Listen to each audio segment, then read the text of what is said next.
tank heads. I know we've kind of already gone over this tank a little bit before, but today we're looking at a base model of the full combat tracked modern battle tank M60. So, never really christened a Patton, but I like to call it a Patton, so we're going to call it a Patton for this video. With that, we'll get the shout out of the way, you guys. But I'm also wearing my other suit today, so apparently actually pretty accurate for the time period. Got the old fatigues, jump boots here at the CBC.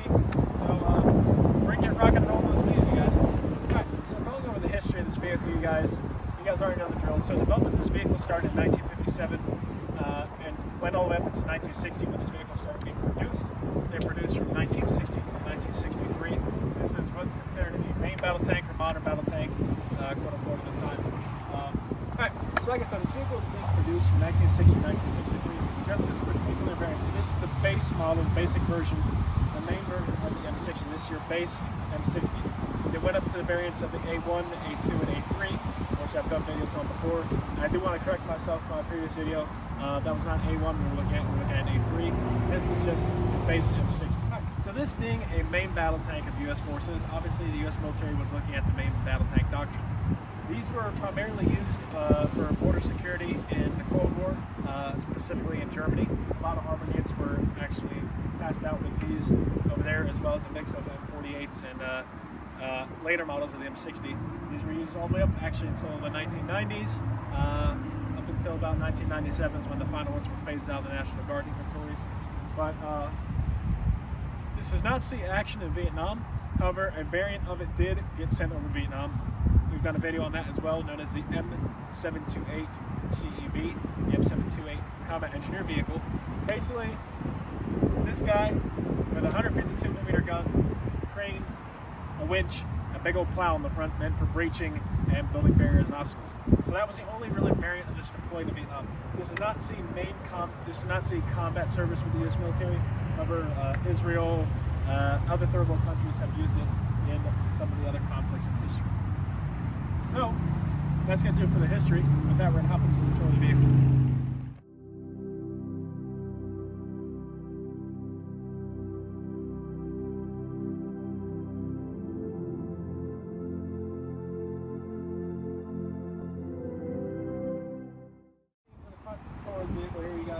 We're looking at the signifying feature that makes this an M60. It's got the slant upper braces like this, about 4 inches thick of armor.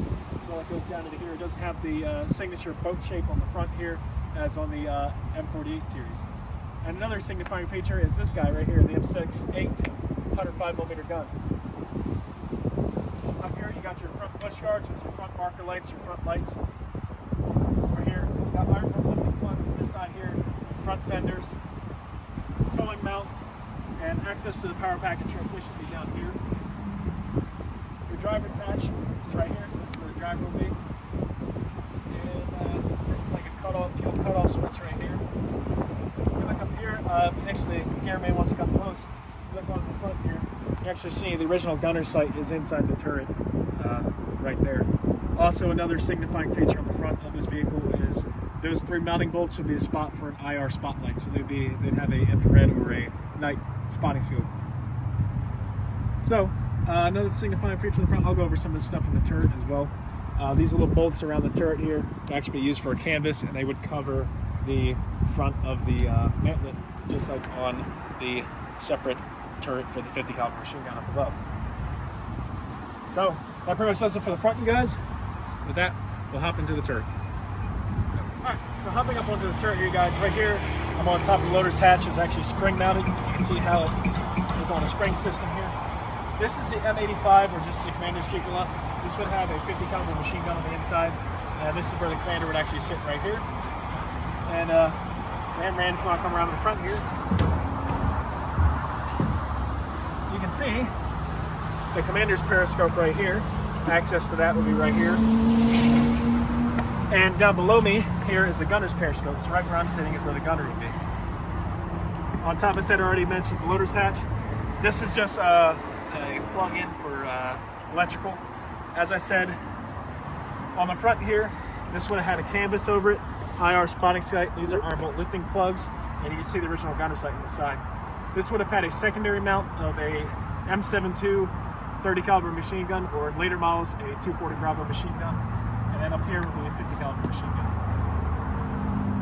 Alright, here you see you got the 360 vision slits for the commander's periscope here, as well as inside his cupola he's got his periscope here, and then these vision slits here. Like I said, this would have a 50 caliber machine gun on the inside. These are just extra barrel rest holding plugs, as you see on the back over here. This one back here is a really beefy iron bolt lifting plug. Back here, this would be a mount for combo equipment. Combo will be right there, as well as here, this would be another mount for machine gun if they wanted to. The bustle rack would be storage for any bags, extra storage wheels, or equipment, or anything like that, like we've seen in previous videos. And this is just a ventilation port right here. Without that, that pretty much covers one other thing. These guys right here, these little eyeballs. The cameraman wants to come around. These little eyeballs here are laser rangefinders. So what they would do is basically shoot a visible laser. Ballistic computer would calculate range and target accuracy for the gunner on the inside, Cold War style. But that's what those were used for. So they call them the quote-unquote eyeballs. But that's going to do it for the turret, guys. One more thing. Over there you got a storage mount for a jerry can. And you have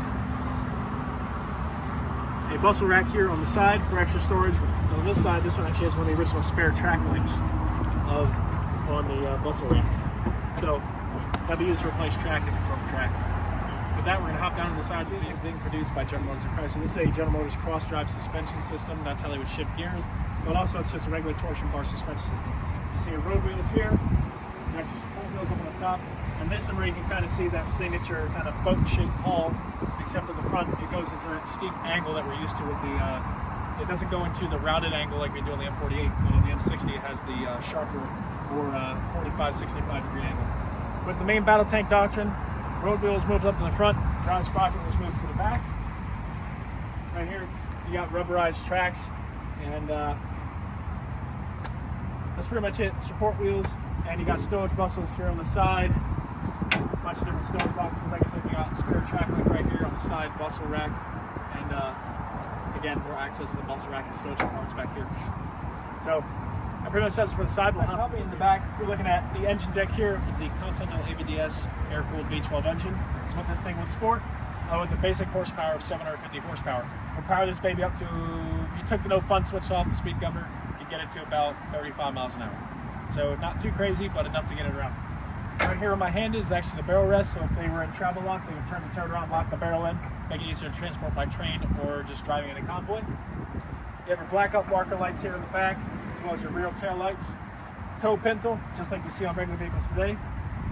You got the rear of your tracks, rear fender, and I can actually show you guys a good example if you want to come up here, man. This spot opens up, and this would be your talk box. So in here you can see the original radio cables. This talk box is how you would actually, so this cable feeds inside into the commander. So some clown dressed like me would have one of these plugged in inside, and everything would come through their speakers just like how I'm wearing. It would come through this from the guys talking on the outside of the tank.